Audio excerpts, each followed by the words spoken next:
श्री गणेशाय नमः। अथ श्री हनुमान चालीसा संस्कृत पाठः। हृद्दर्पणं नीरजपादयोश्च गुरोः पवित्रं रजसेति कृत्वा फलप्रदायि यदयं च सर्वं रामस्य पूतं च यशो वदामि। स्मरामि तुभ्यं पवनस्य पुत्रं बलेन रिक्तो मतिहीनदासः। दूरीकरोतु सकलं च दुःखं विद्यां बलं बुद्धिमपि प्रयच्छ। जयतु हनुमद्देवो ज्ञानाब्धिश्च गुणाकरः। जयतु वानरेशश्च त्रिषु लोकेषु कीर्तिमान्। दूतः कौशलराजस्य शक्तिमाश्च न तत्समः। अञ्जनाजननीयस्य देवो वायुः पिता स्वयं। हे वज्राङ्गमहावीर त्वमेव च सुविक्रमः। कुत्सितबुद्धिशत्रुस्त्वं सुबुद्धेः प्रतिपालकः। काञ्चनवर्णसंयुक्तः वासांसि शोभनानि च। कर्णयोः कुण्डले शुभ्रे कुञ्चितानि कचानि च। वज्रहस्ती महावीरः ध्वजायुक्तो तथैव च। स्कन्धे च शोभते यस्य मुञ्जोपवीतशोभनं। नेत्रत्रयस्य पुत्रस्त्वं केसरी नन्दनो खलु। तेजस्वी त्वं यशस्ते च वन्द्यते पृथिवीतले। विद्यावांश्च गुणागारः कुशलोऽपि कपीश्वरः। रामस्य कार्यसिद्ध्यर्थम् उत्सुको सर्वदैव च। राघवेन्द्रचरित्रस्य रसज्ञो सप्रतापवान्। वसन्ति हृदये तस्य सीतारामश्च लक्ष्मणः। वैदेही सम्मुखे तेन प्रदर्शितस्तनुः लघुः। लङ्का दग्धा कपीशेन विकटरूपधारिणा। हताः रूपेण भीमेन सकलाः रजनकचराः। कार्याणि कौशलेन्द्रस्य सफलीकृतवान् प्रभुः। जीवितो लक्ष्मणस्तेन खल्वानीयौषधं तथा। रामेण हर्षितो भूत्वा वेष्टितो हृदयेन सह। प्राशंसत् मनसा रामः कपीशं बलपुङ्गवं। प्रियं समं मदर्थं त्वं कैकेयी नन्दनेन च। यशोमुखैः सहस्रैश्च गीयते तव वानर। हनुमन्त परिष्वज्य प्रोक्तवान् रघुनन्दनः। शनकादिसमाः सर्वे देवाः ब्रह्मादयोऽपि च। भारती सहितो शेषो देवर्षिः नारदः खलु। कुबेरो यमराजश्च दिक्पालाः सकलाः स्वयं। पण्डिताः कवयो सर्वे शक्ताः न कीर्तिमण्डने। उपकृतश्च सुग्रीवो वायुपुत्रेण धीमता। वानराणाम् अधिपोऽभूत् रामस्य कृपया हि सः। तवैव चोपदेशेन दशवक्त्रसहोदरः। प्राप्नोतीति नृपत्वं सः जानाति सकलं जगत्। योजनानां सहस्राणि दूरे भुवो स्थितो रविः। सुमधुरं फलं मत्वा निगीर्णः भवता ननु। मुद्रिकां कौशलेन्द्रस्य मुखे जग्राह वानरः। गतवानब्धिपारं सः नैतद्विस्मयकारकम्। यानि कानि च विश्वस्य कार्याणि दुष्कराणि हि। भवत्कृपाप्रसादेन सुकराणि पुनः खलु द्वारे च कोसलेशस्य रक्षको वायुनन्दनः तवानुज्ञां विना कोऽपि न प्रवेशितुमर्हति लभन्ते शरणं प्राप्ताः सर्वाण्येव सुखानि च भवति रक्षके लोके भयं मनाग् न जायते समर्थो न च संसारे वेगं रोद्धुं बली खलु कम्पन्ते च त्रयो लोकाः गर्जनेन तव प्रभो श्रुत्वा नाम महावीरं वायुपुत्रस्य धीमतः भूतादयः पिशाचाश्च पलायन्ते हि दूरतः हनुमन्तं कपीशं च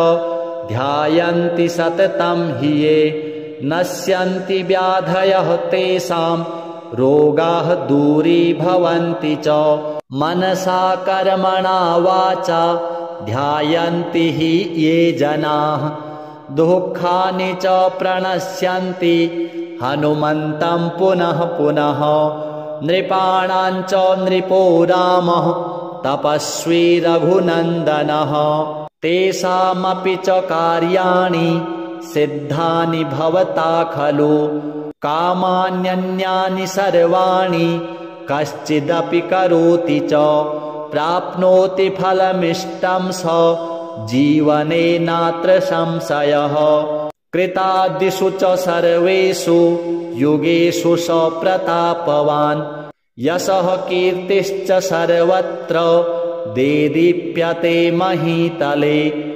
साधूनां खलु सन्तानां रक्षयिता कपीश्वरः राक्षसकुलसंहर्ता रामस्य प्रियवानर सिद्धिदो निधिदस्त्वं च जनकनन्दिनी स्वयं दत्तवती वरं तुभ्यं जननी विश्वरूपिणी कराग्रे वायुपुत्रस्य चौषधिः रामरूपिणी रामस्य कौसलेशस्य पादारविन्दवन्दनात् पूजया मारुतपुत्रस्य नरो प्राप्नोति राघवं जन्मनां कोटिसङ्ख्यानां दूरीभवन्ति पातकाः देहान्ते च पुरं रामं भक्ताः हनुमतो सदा प्राप्य जन्मनि सर्वे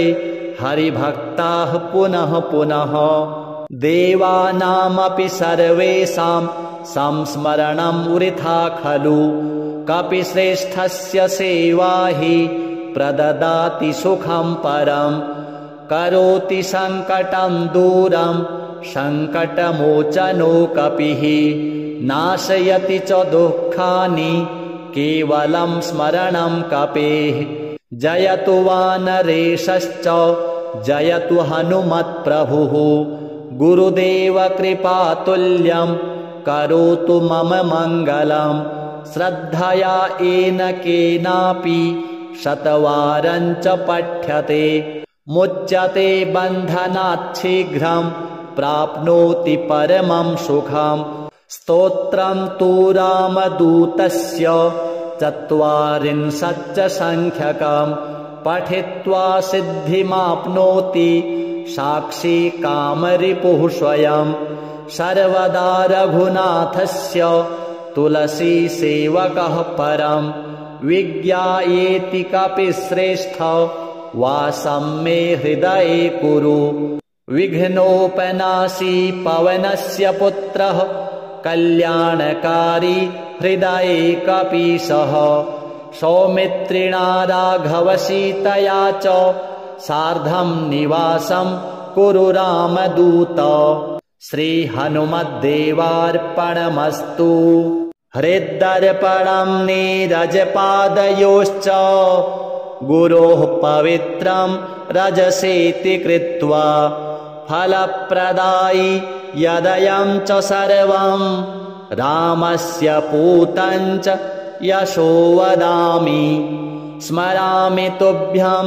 पवनस्य पुत्रं बलेन रिक्तो मतिहीनदासः दूरीकरोतु सकलं च दुःखं विद्यां बलं बुद्धिमपि प्रयच्छ जयतु हनुमद्देवो ज्ञानाब्धिश्च गुणाकरः जयतु वानरेशश्च त्रिषु लोकेषु कीर्तिमान् दूतः कौशलराजस्य शक्तिमाश्च न तत्समः अञ्जनाजननीयस्य देवो वायुः पिता स्वयं हे वज्राङ्गमहावीर त्वमेव च सुविक्रमः कुत्सितबुद्धिशत्रुस्त्वं सुबुद्धेः प्रतिपालकः काञ्चनवर्णसंयुक्तः वासांसि शोभनानि च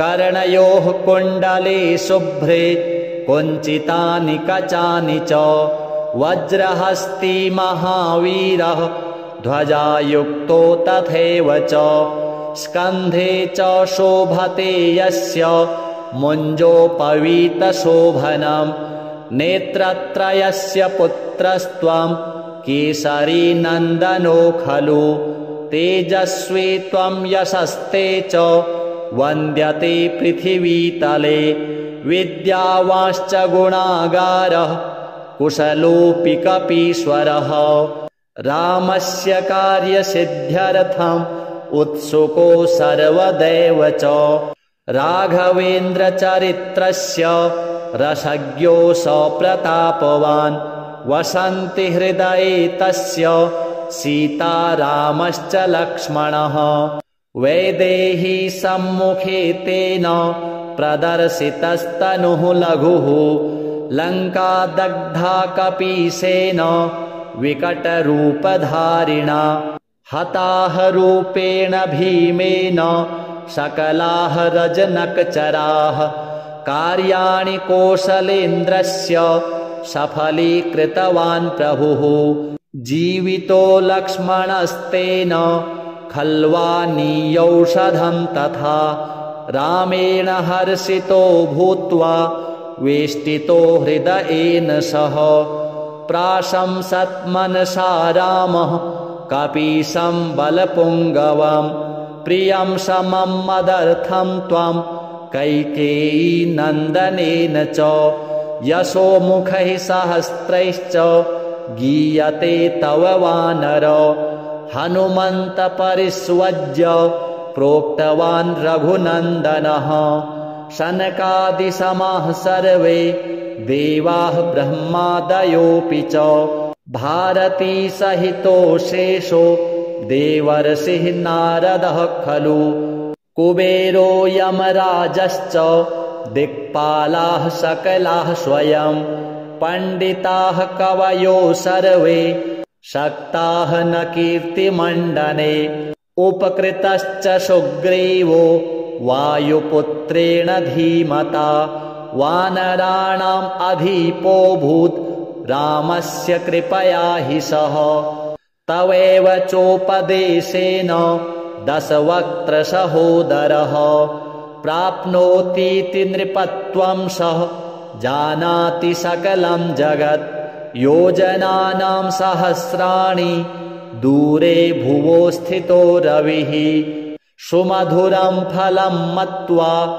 निगीर्णः भवता ननु मुद्रिकां कौशलेन्द्रस्य मुखे जग्राह वानरः गतवानब्धिपारं सः नैतद्विस्मयकारकं यानि कानि च विश्वस्य कार्याणि दुष्कराणि हि भवत्कृपाप्रसादेन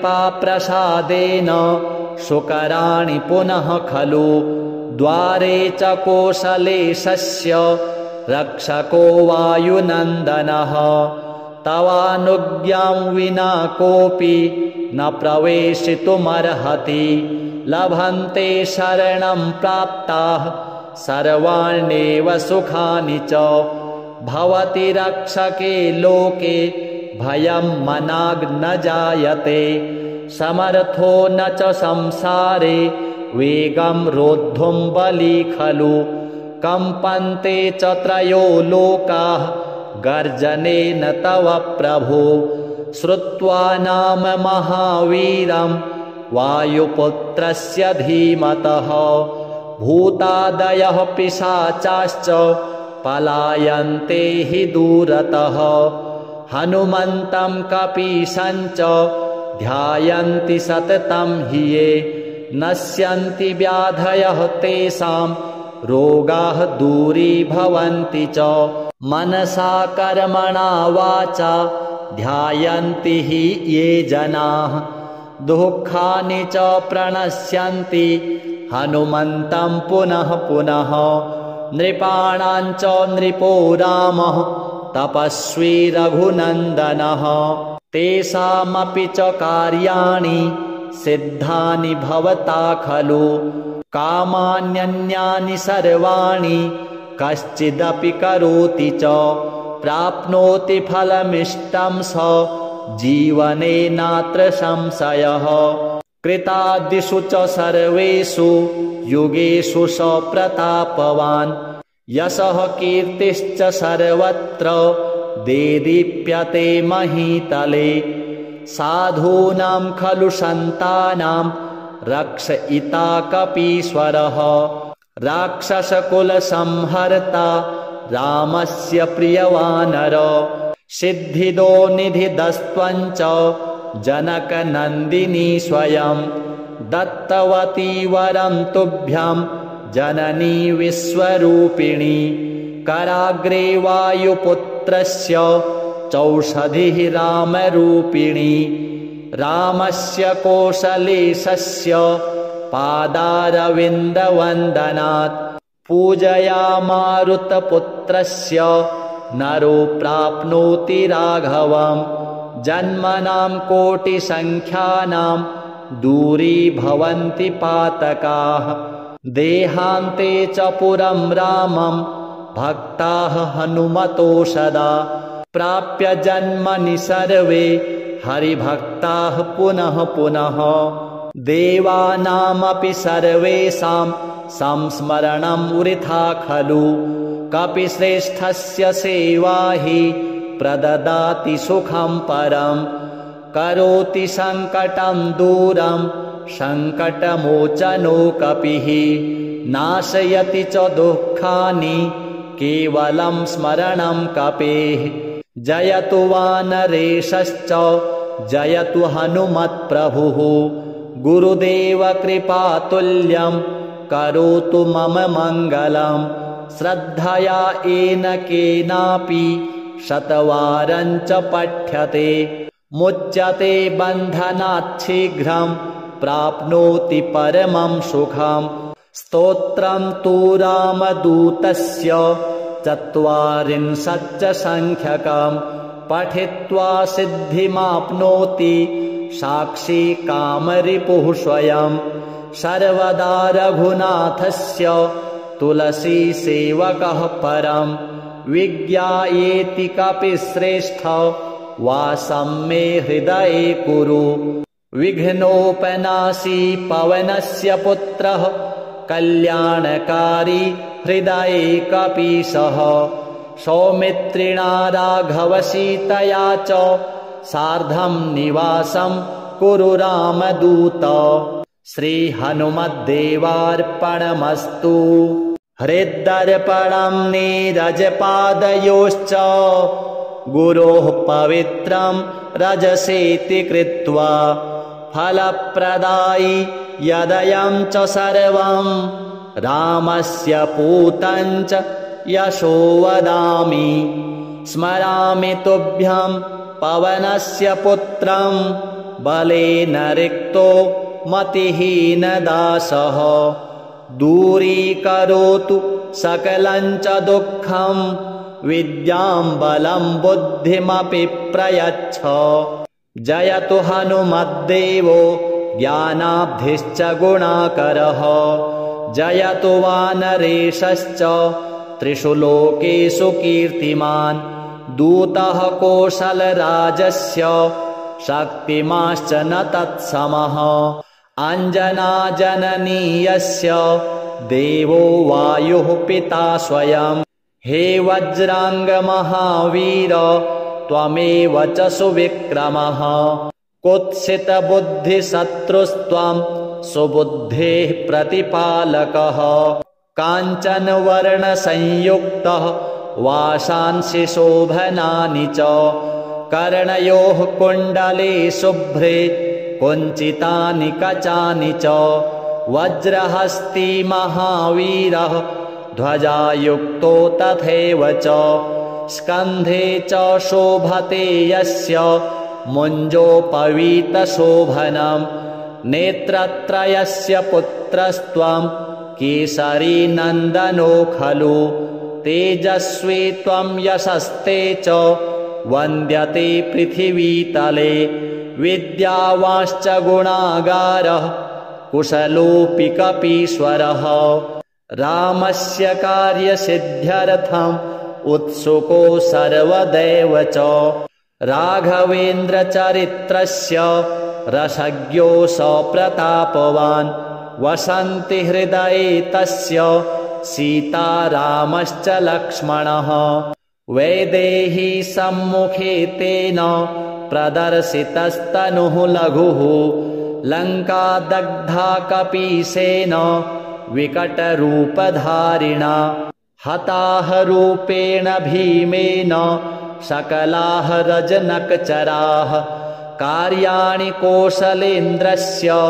सफलीकृतवान् प्रभुः जीवितो लक्ष्मणस्तेन खल्वानीयौषधं तथा रामेण हर्षितो भूत्वा वेष्टितो हृदयेन सह प्राशंसन्मनसा रामः कपीशं बलपुङ्गवं प्रियं समं मदर्थं त्वं कैकेयी नन्दनेन च यशोमुखैः सहस्रैश्च गीयते तव वानर हनुमन्त परिष्वज्य प्रोक्तवान् रघुनन्दनः शनकादिसमाः सर्वे देवाः ब्रह्मादयोऽपि च भारती सहितो शेषो देवर्षिः नारदः खलु कुबेरो यमराजश्च दिक्पालाः सकलाः स्वयं पण्डिताः कवयो सर्वे शक्ताः न कीर्तिमण्डने उपकृतश्च सुग्रीवो वायुपुत्रेण धीमता वानराणाम् अधिपोऽभूत् रामस्य कृपया हि सः तवैव चोपदेशेन दशवक्त्रसहोदरः प्राप्नोतीति नृपत्वं सः जानाति सकलं जगत् योजनानां सहस्राणि दूरे भुवो स्थितो रविः सुमधुरं फलं मत्वा निगीर्णः भवता ननु मुद्रिकां कौशलेन्द्रस्य मुखे जग्राह वानरः गतवानब्धिपारं सः नैतद्विस्मयकारकं यानि कानि च विश्वस्य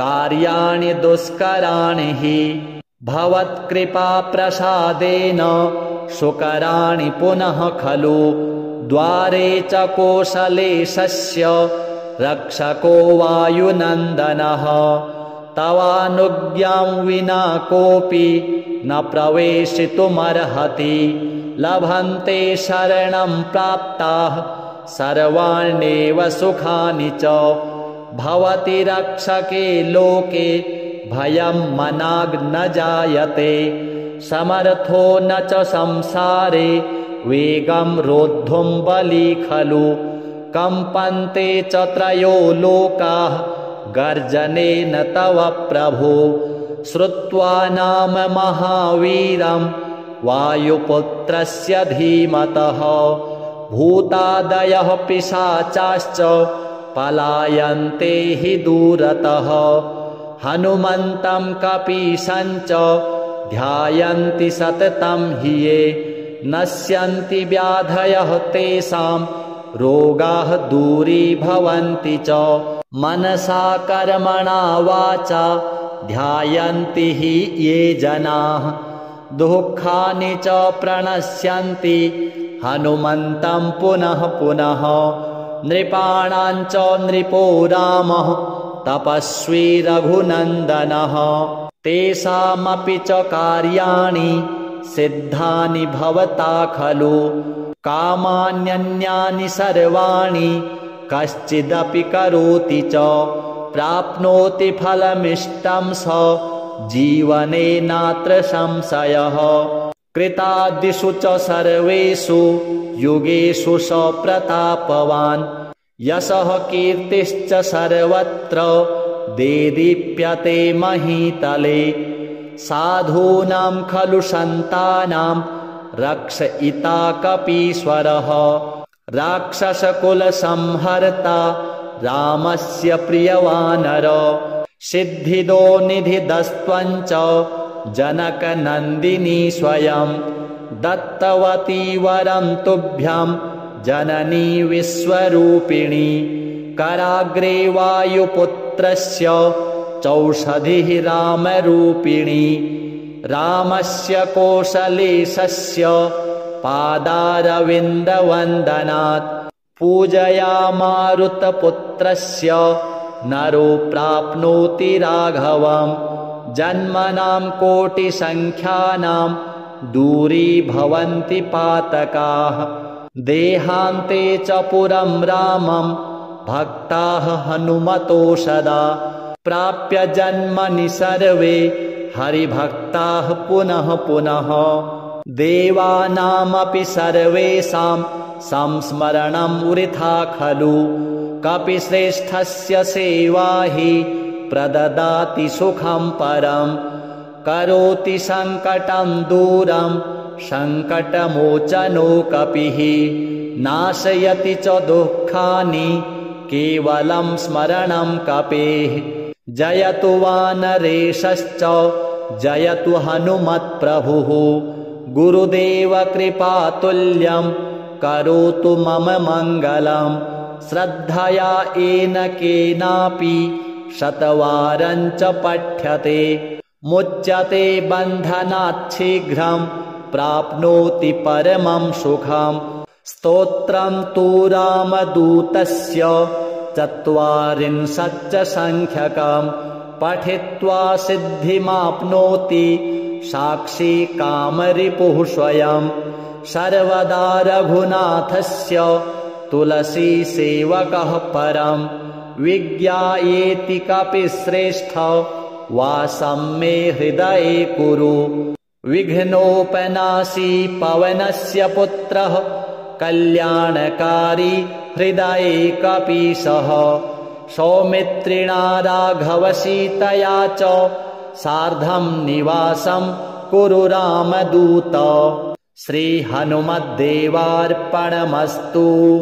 हृद्दर्पणं नीरजपादयोश्च गुरोः पवित्रं रजसेति कृत्वा।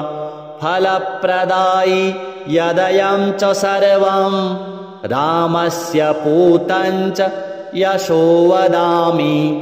स्मरामि तुभ्यं पवनस्य पुत्रं बलेन रिक्तो मतिहीनदासः। दूरीकरोतु सकलं च दुःखं विद्यां बलं बुद्धिमपि प्रयच्छ। जयतु हनुमद्देवो ज्ञानाब्धिश्च गुणाकरः। जयतु वानरेशश्च त्रिषु लोकेषु कीर्तिमान्। दूतः कौसलराजस्य शक्तिमाश्च न तत्समः। अञ्जनाजननीयस्य देवो वायुः पिता स्वयं। हे वज्राङ्गमहावीर त्वमेव च सुविक्रमः। कुत्सितबुद्धिशत्रुस्त्वं सुबुद्धेः प्रतिपालकः। काञ्चनवर्णसंयुक्तः वासांसि शोभनानि च।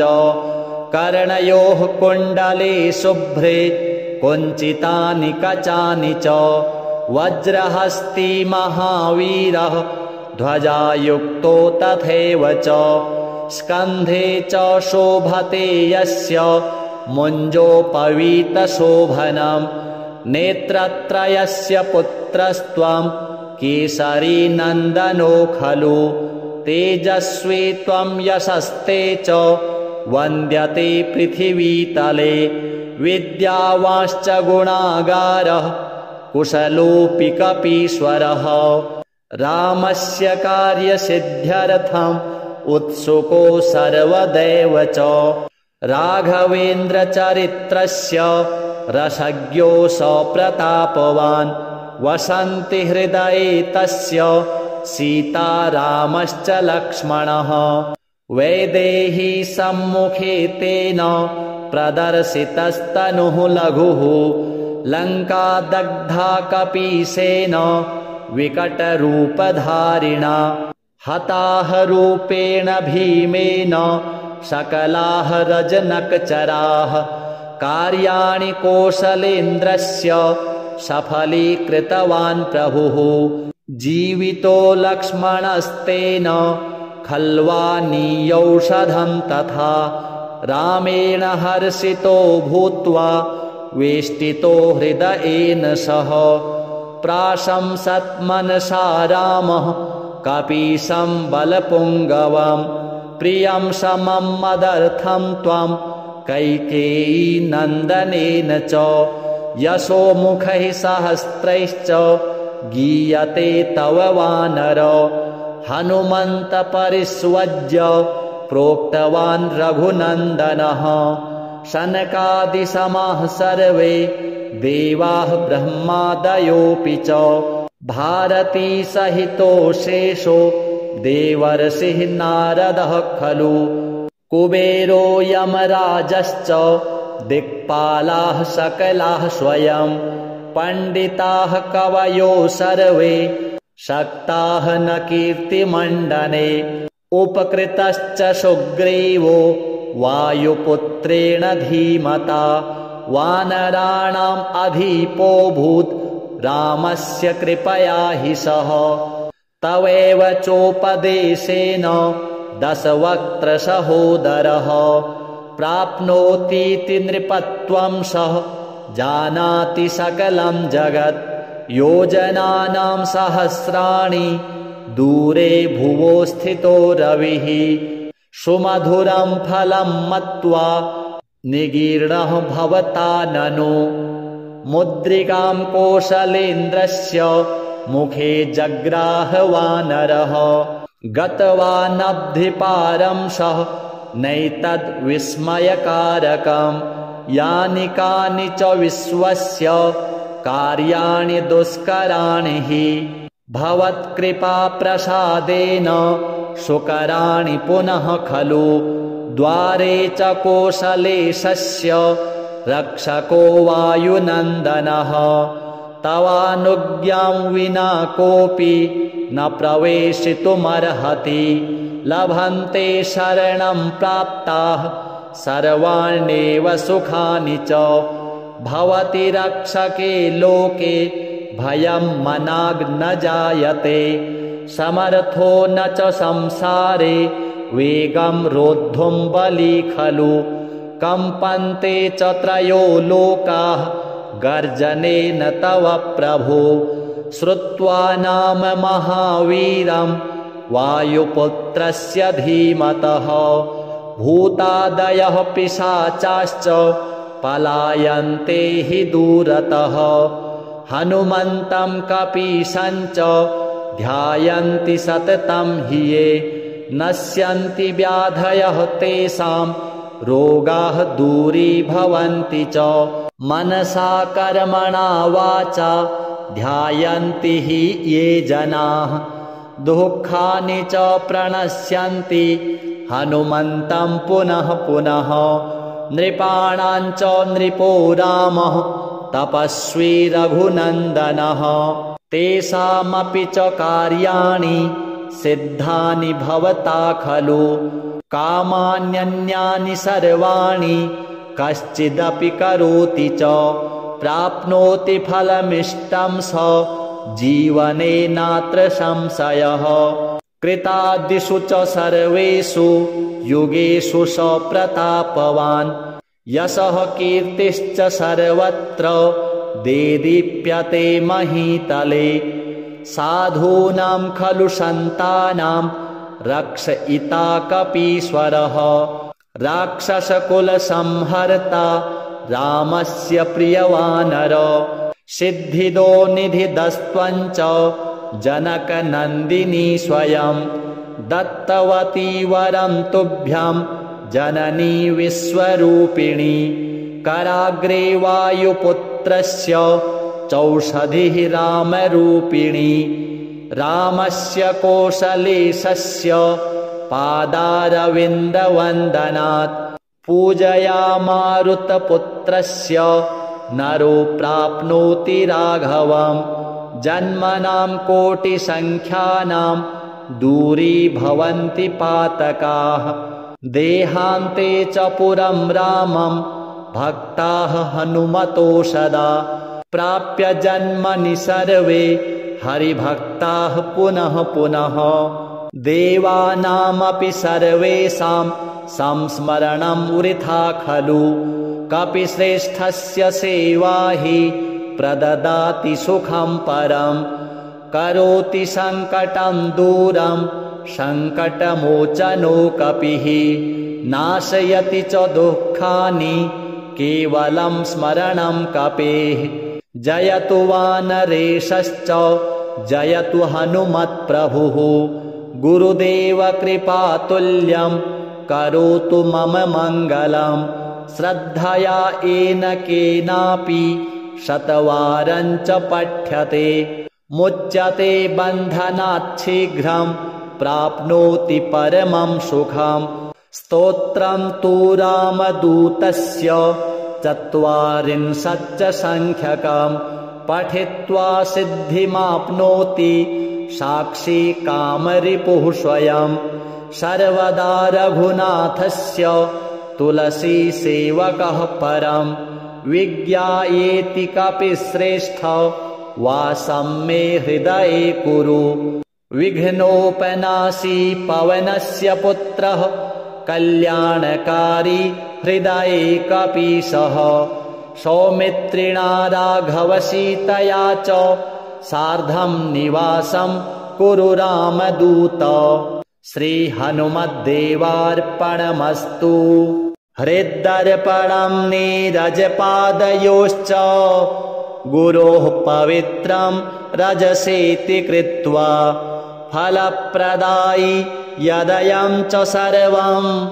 रामस्य पूतं च यशो वदामि स्मरामि तुभ्यं पवनस्य पुत्रं बलेन रिक्तो मतिहीनदासः दूरीकरोतु सकलं च दुःखं विद्यां बलं बुद्धिमपि प्रयच्छ जयतु हनुमद्देवो ज्ञानाब्धिश्च गुणाकरः जयतु वानरेशश्च त्रिषु लोकेषु कीर्तिमान् दूतः कौशलराजस्य शक्तिमाश्च न तत्समः अञ्जनाजननीयस्य देवो वायुः पिता स्वयं हे वज्राङ्गमहावीर त्वमेव च सुविक्रमः कुत्सितबुद्धिशत्रुस्त्वं सुबुद्धेः प्रतिपालकः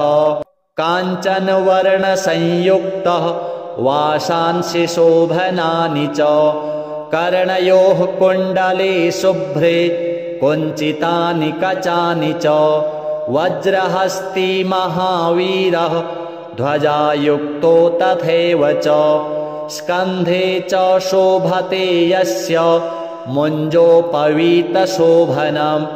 नेत्रत्रयस्य पुत्रस्त्वं केसरी नन्दनो खलु तेजस्वी त्वं यशस्ते च वन्द्यते पृथिवीतले विद्यावांश्च गुणागारः कुशलोऽपि कपीश्वरः रामस्य कार्यसिद्ध्यर्थम् उत्सुको सर्वदैव च राघवेन्द्रचरित्रस्य रसज्ञो सप्रतापवान् वसन्ति हृदये तस्य सीता रामश्च लक्ष्मणः वैदेही सम्मुखे तेन प्रदर्शितस्तनुः लघुः लङ्का दग्धा कपीसेन विकटरूपधारिणा हताः रूपेण भीमेन सकलाः रजनकचराः कार्याणि कौशलेन्द्रस्य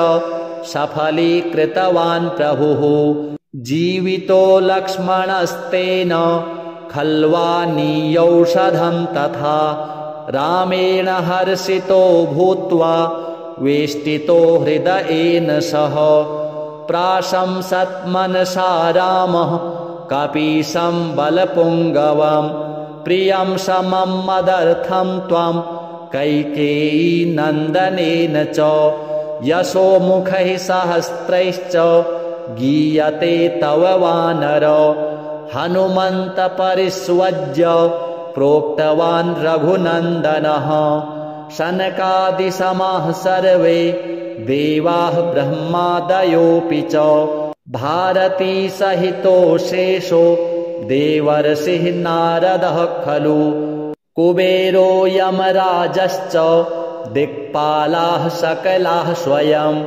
पण्डिताः कवयो सर्वे शक्ताः न कीर्तिमण्डने उपकृतश्च सुग्रीवो वायुपुत्रेण धीमता वानराणाम् अधिपोऽभूत् रामस्य कृपया हि सः तवैव चोपदेशेन दशवक्त्रसहोदरः प्राप्नोतीति नृपत्वं सः जानाति सकलं जगत् योजनानां सहस्राणि दूरे भुवो स्थितो रविः सुमधुरं फलं मत्वा निगीर्णः भवता ननु मुद्रिकां कौशलेन्द्रस्य मुखे जग्राह वानरः गतवानब्धिपारं सः नैतद्विस्मयकारकं यानि कानि च विश्वस्य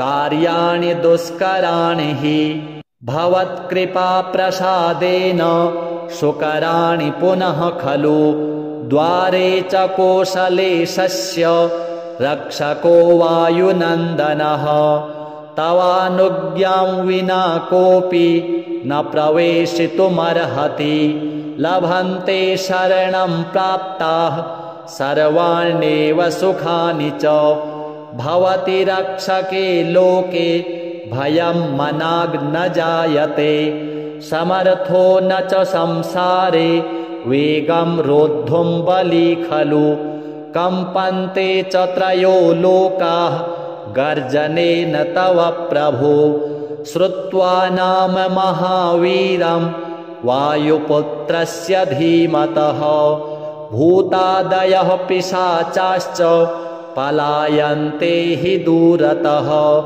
हनुमन्तं कपीशं च ध्यायन्ति सततं हि ये नश्यन्ति व्याधयः तेषां रोगाः दूरीभवन्ति च मनसा कर्मणा वाचा ध्यायन्ति हि ये जनाः दुःखानि च प्रणश्यन्ति हनुमन्तं पुनः पुनः नृपाणां च नृपो रामः तपस्वी रघुनन्दनः तेषामपि च कार्याणि सिद्धानि भवता खलु कामान्यन्यानि सर्वाणि कश्चिदपि करोति च प्राप्नोति फलमिष्टं स जीवने नात्र संशयः कृतादिषु च सर्वेषु युगेषु स प्रतापवान् यशः कीर्तिश्च सर्वत्र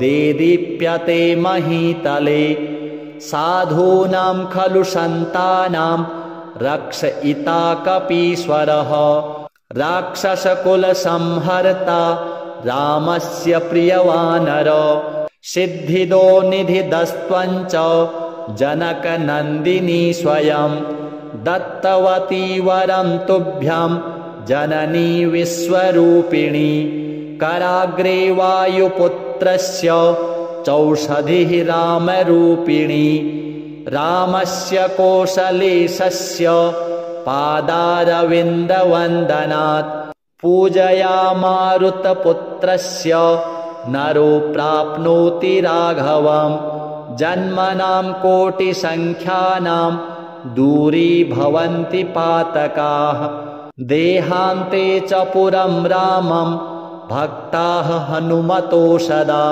प्राप्य जन्मनि सर्वे हरिभक्ताः पुनः पुनः देवानामपि सर्वेषां संस्मरणं वृथा खलु कपिश्रेष्ठस्य सेवा हि प्रददाति सुखं परं करोति सङ्कटं दूरं सङ्कटमोचनो कपिः नाशयति च दुःखानि केवलं स्मरणं कपेः जयतु वानरेशश्च जयतु हनुमत्प्रभुः गुरुदेव कृपातुल्यं करोतु मम मङ्गलं श्रद्धया येन केनापि शतवारं च पठ्यते मुच्यते बन्धनात् शीघ्रं प्राप्नोति परमं सुखं स्तोत्रं तु रामदूतस्य 40 संख्यकं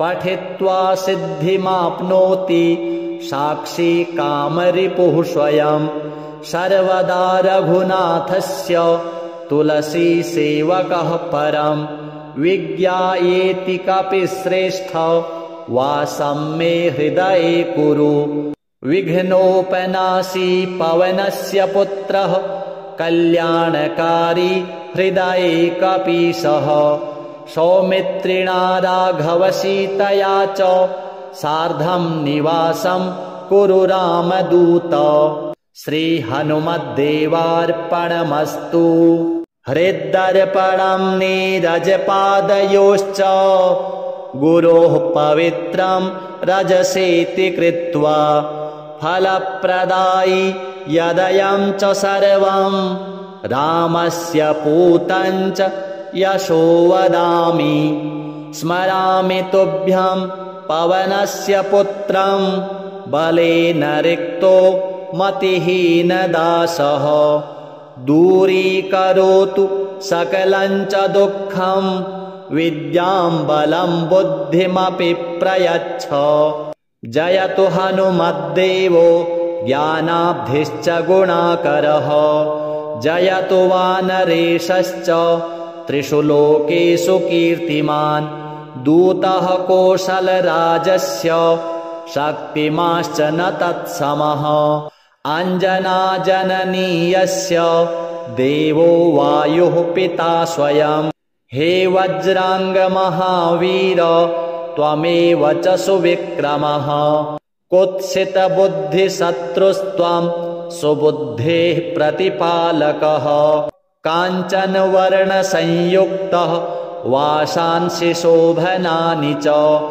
कर्णयोः कुण्डले शुभ्रे कुञ्चितानि कचानि च वज्रहस्ती महावीरः ध्वजायुक्तो तथैव च स्कन्धे च शोभते यस्य मुञ्जोपवीतशोभनं नेत्रत्रयस्य पुत्रस्त्वं केसरी नन्दनो खलु तेजस्वी त्वं यशस्ते च वन्द्यते पृथिवीतले विद्यावांश्च गुणागारः कुशलोऽपि कपीश्वरः रामस्य कार्यसिद्ध्यर्थम् उत्सुको सर्वदैव च राघवेन्द्रचरित्रस्य रसज्ञो सप्रतापवान् वसन्ति हृदये तस्य सीतारामश्च लक्ष्मणः वैदेही सम्मुखे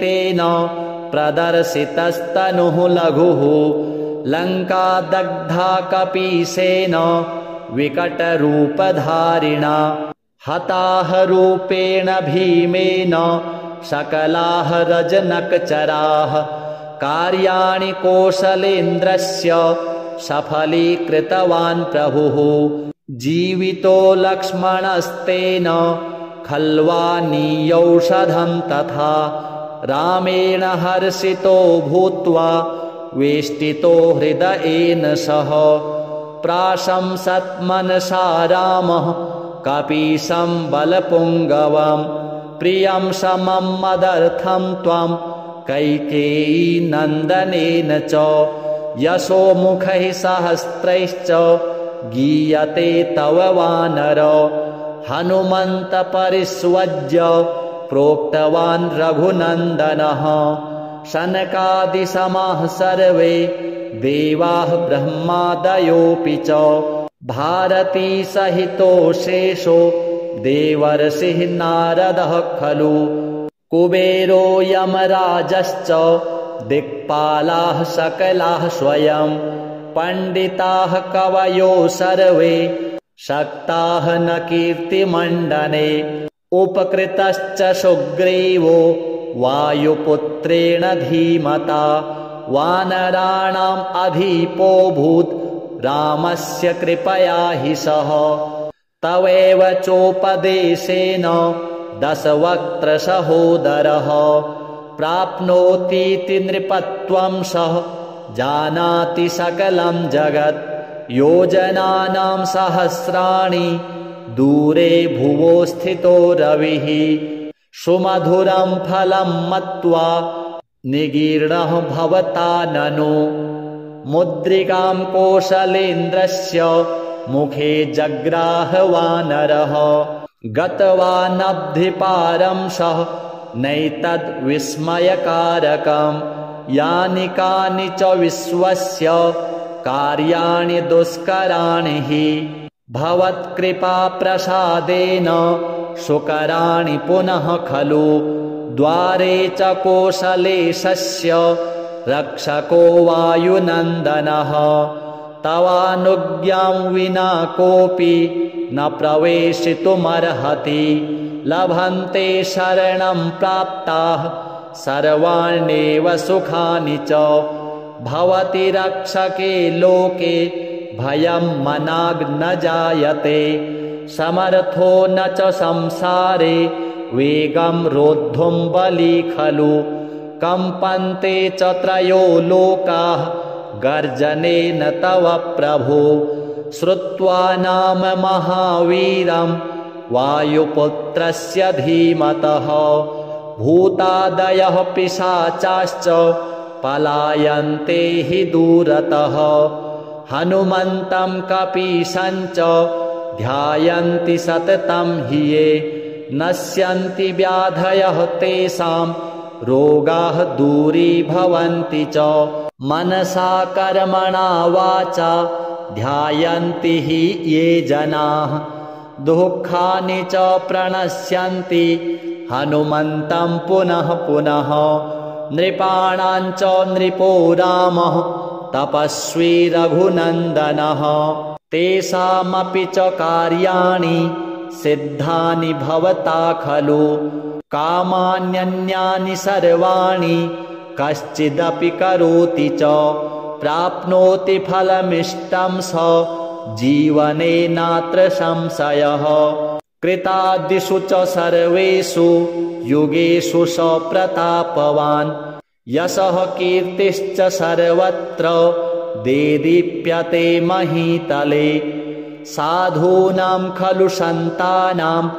रक्षयिता कपीश्वरः राक्षसकुलसंहर्ता रामस्य प्रियवानर सिद्धिदो निधिदस्त्वञ्च जनकनन्दिनी स्वयं दत्तवती वरं तुभ्यं जननी विश्वरूपिणी कराग्रे वायुपुत्रस्य चौषधिः रामरूपिणी रामस्य कौशलेशस्य पादारविन्दवन्दनात् पूजया मारुतपुत्रस्य नरो प्राप्नोति राघवं जन्मनां कोटिसङ्ख्यानां दूरीभवन्ति पातकाः देहान्ते च पुरं रामं भक्ताः हनुमतो सदा प्राप्य जन्मनि सर्वे हरिभक्ताः पुनः पुनः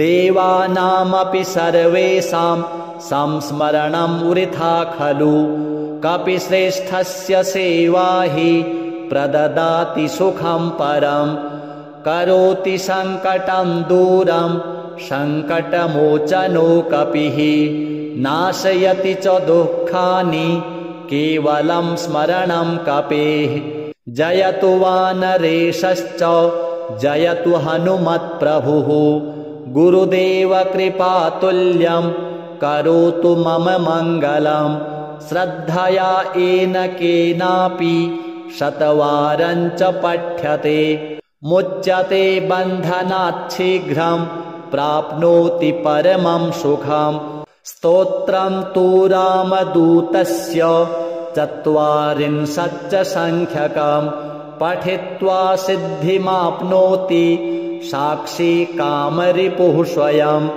सर्वदा रघुनाथस्य तुलसी सेवकः परम् विज्ञायेति कपिश्रेष्ठ वासं मे हृदये कुरु विघ्नोपनाशी पवनस्य पुत्रः कल्याणकारी हृदये कपीशः सौमित्रिणा राघवसीतया च सार्धं निवासं कुरु रामदूत श्रीहनुमद्देवार्पणमस्तु हृद्दर्पणं नीरजपादयोश्च गुरोः पवित्रं रजसेति कृत्वा फलप्रदायि यदयं च सर्वं रामस्य पूतं च यशो वदामि स्मरामि तुभ्यं पवनस्य पुत्रं बलेन रिक्तो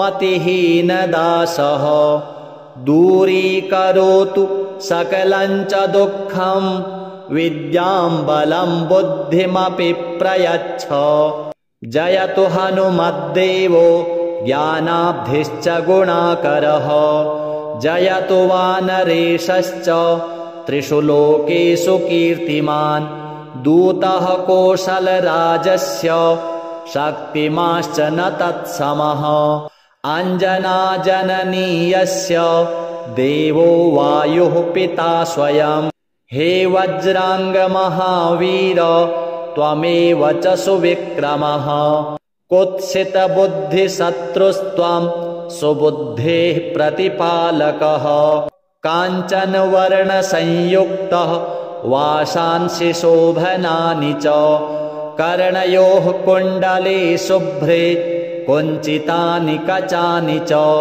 वज्रहस्ती महावीरः ध्वजायुक्तो तथैव च स्कन्धे च शोभते यस्य मुञ्जोपवीतशोभनम् नेत्रत्रयस्य पुत्रस्त्वं केसरी नन्दनो खलु तेजस्वी त्वं यशस्ते च वन्द्यते पृथिवीतले विद्यावांश्च गुणागारः कुशलोऽपि कपीश्वरः रामस्य कार्यसिद्ध्यर्थम् उत्सुको सर्वदैव च राघवेन्द्रचरित्रस्य रसज्ञो सप्रतापवान् वसन्ति हृदये तस्य सीता रामश्च लक्ष्मणः वैदेही सम्मुखे तेन प्रदर्शितस्तनुः लघुः लङ्का दग्धा कपीशेन विकटरूपधारिणा हताः रूपेण भीमेन सकलाः रजनकचराः कार्याणि कौशलेन्द्रस्य सफलीकृतवान् प्रभुः जीवितो लक्ष्मणस्तेन खल्वानीयौषधं तथा रामेण हर्षितो भूत्वा वेष्टितो हृदयेन सह प्राशंसत् मनसा रामः कपीशं बलपुङ्गवं प्रियं समं मदर्थं त्वं कैकेयी नन्दनेन च यशोमुखैः सहस्रैश्च गीयते तव वानर हनुमन्त परिष्वज्य प्रोक्तवान् रघुनन्दनः शनकादिसमाः सर्वे देवाः ब्रह्मादयोऽपि च भारती सहितो शेषो देवर्षिः नारदः खलु कुबेरो यमराजश्च दिक्पालाः सकलाः स्वयं पण्डिताः कवयो सर्वे शक्ताः न कीर्तिमण्डने उपकृतश्च सुग्रीवो वायुपुत्रेण धीमता वानराणाम् अधिपोऽभूत् रामस्य कृपया हि सः तवेव चोपदेशेन दशवक्त्रसहोदरः प्राप्नोतीति नृपत्वं सः जानाति सकलं जगत् योजनानां सहस्राणि दूरे भुवो स्थितो रविः सुमधुरं फलं मत्वा निगीर्णः भवता ननु मुद्रिकां कौशलेन्द्रस्य मुखे जग्राह वानरः गतवानब्धिपारं सः नैतद्विस्मयकारकं यानि कानि च विश्वस्य कार्याणि दुष्कराणि हि भवत्कृपाप्रसादेन सुकराणि पुनः खलु द्वारे च कौशलेशस्य रक्षको वायुनन्दनः तवानुज्ञां विना कोऽपि न प्रवेशितुमर्हति लभन्ते शरणं प्राप्ताः सर्वाण्येव सुखानि च भवति रक्षके लोके भयं मनाग्न जायते समर्थो न च संसारे वेगं रोद्धुं बली खलु कम्पन्ते च त्रयो लोकाः गर्जनेन तव प्रभो श्रुत्वा नाम महावीरं वायुपुत्रस्य धीमतः भूतादयः पिशाचाश्च पलायन्ते हि दूरतः हनुमन्तं कपीशं च ध्यायन्ति सततं हि ये नश्यन्ति व्याधयः तेषां रोगाः दूरीभवन्ति च मनसा कर्मणा वाचा ध्यायन्ति हि ये जनाः दुःखानि च प्रणश्यन्ति हनुमन्तं पुनः पुनः नृपाणां च नृपो रामः तपस्वी रघुनन्दनः तेषामपि च कार्याणि सिद्धानि भवता खलु कामान्यन्यानि सर्वाणि कश्चिदपि करोति च प्राप्नोति फलमिष्टं स जीवने नात्र संशयः कृतादिषु च सर्वेषु युगेषु स प्रतापवान् यशः कीर्तिश्च सर्वत्र देदीप्यते महीतले साधूनां खलु सन्तानां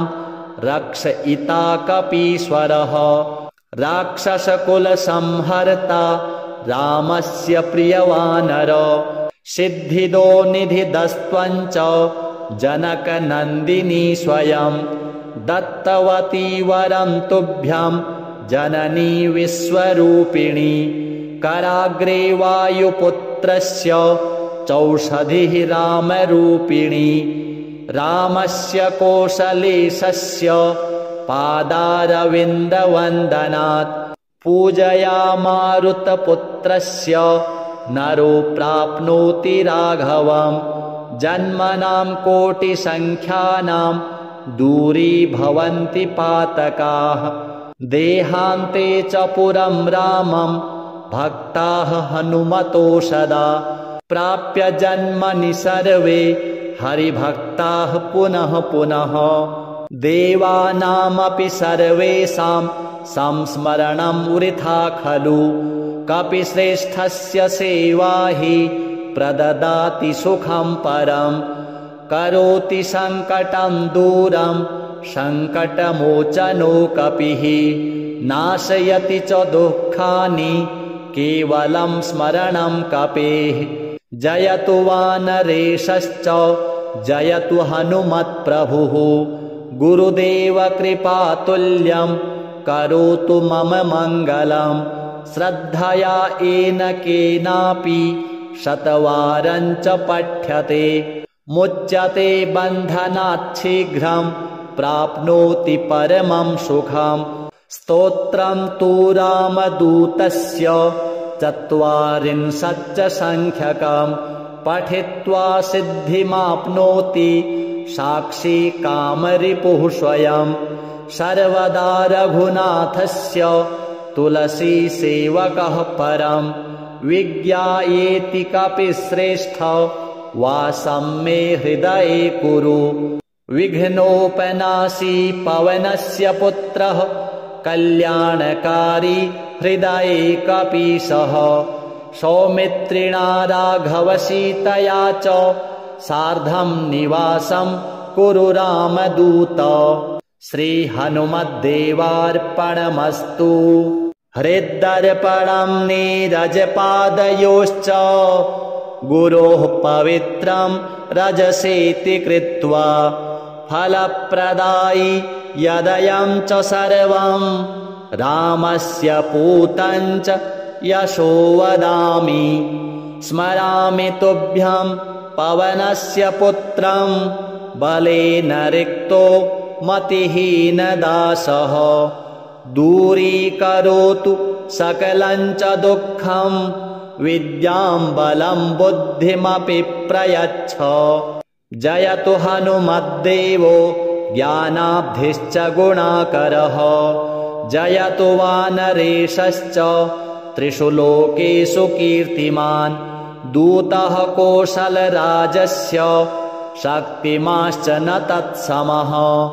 अञ्जनाजननीयस्य देवो वायुः पिता स्वयम्। हे वज्राङ्गमहावीर त्वमेव च सुविक्रमः। कुत्सितबुद्धिशत्रुस्त्वं सुबुद्धेः प्रतिपालकः। काञ्चनवर्णसंयुक्तः वासांसि शोभनानि च। कर्णयोः कुण्डले शुभ्रे कुञ्चितानि कचानि च। वज्रहस्ती महावीरः ध्वजायुक्तो तथैव च। स्कन्धे च शोभते यस्य मुञ्जोपवीतशोभनम्। नेत्रत्रयस्य पुत्रस्त्वं केसरी नन्दनो खलु। तेजस्वी त्वं यशस्ते च वन्द्यते पृथिवीतले। विद्यावांश्च गुणागारः कुशलोऽपि कपीश्वरः। रामस्य कार्यसिद्ध्यर्थम् उत्सुको सर्वदैव च। राघवेन्द्रचरित्रस्य रसज्ञो सप्रतापवान्। वसन्ति हृदये तस्य सीतारामश्च लक्ष्मणः। वैदेही सम्मुखे तेन प्रदर्शितस्तनुः लघुः। लङ्का दग्धा कपीशेन विकटरूपधारिणा। हताः रूपेण भीमेन सकलाः रजनकचराः। कार्याणि कौशलेन्द्रस्य सफलीकृतवान् प्रभुः। जीवितो लक्ष्मणस्तेन खल्वानीयौषधं तथा। रामेण हर्षितो भूत्वा वेष्टितो हृदयेन सह।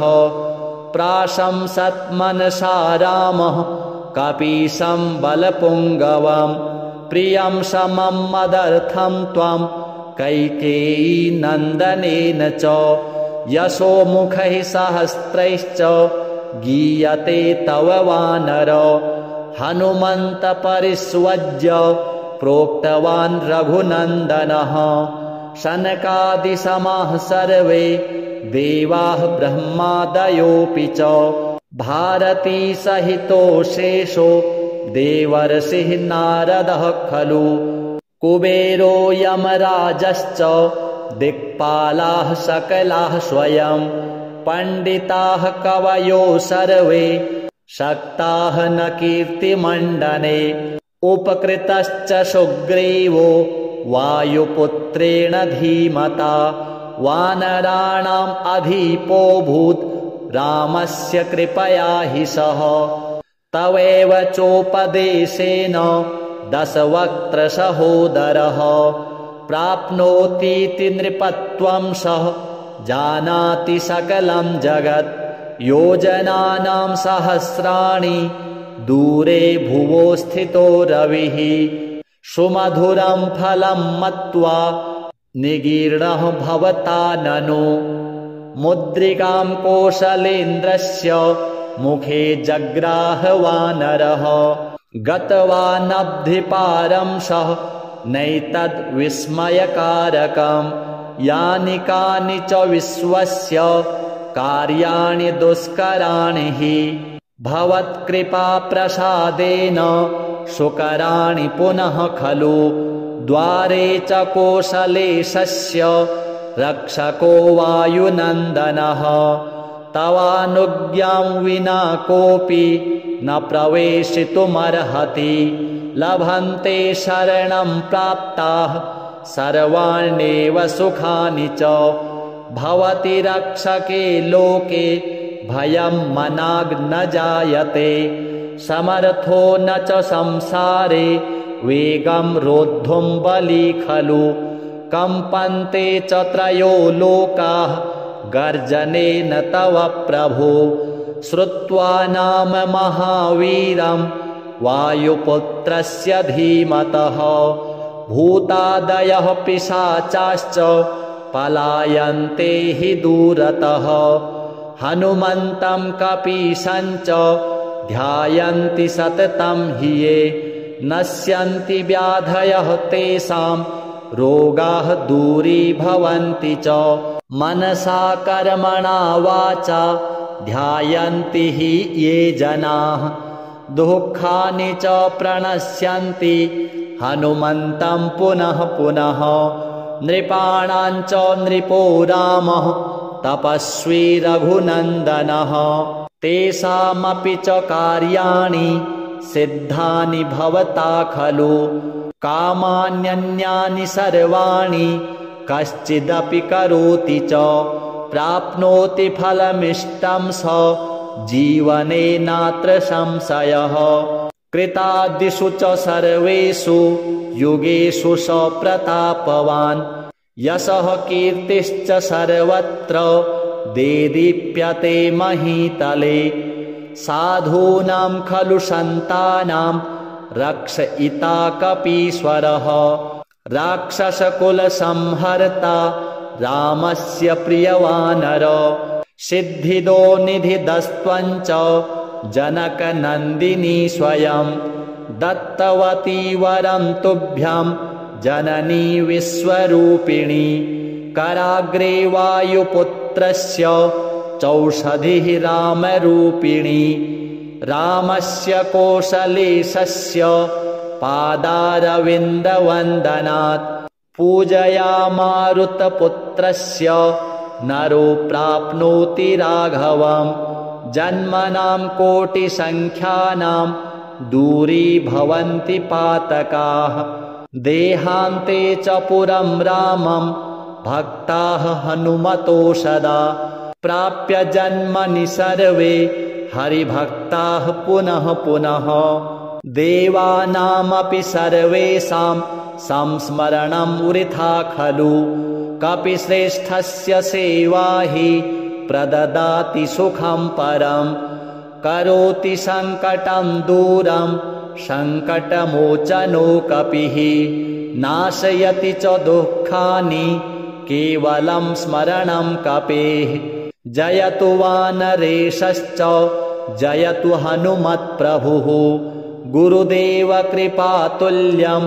करोतु मम मङ्गलं श्रद्धया येन केनापि शतवारं च पठ्यते मुच्यते बन्धनात् शीघ्रं प्राप्नोति परमं सुखं स्तोत्रं तु रामदूतस्य 40 संख्यकं पठित्वा सिद्धिमाप्नोति साक्षी कामरिपुः स्वयं सर्वदा रघुनाथस्य तुलसी सेवकः परं विज्ञायेति कपिश्रेष्ठ वासं मे हृदये कुरु विघ्नोपनाशी पवनस्य पुत्रः कल्याणकारी हृदये कपीशः सौमित्रिणा राघवसीतया च सार्धं निवासं कुरु रामदूत। श्रीहनुमद्देवार्पणमस्तु।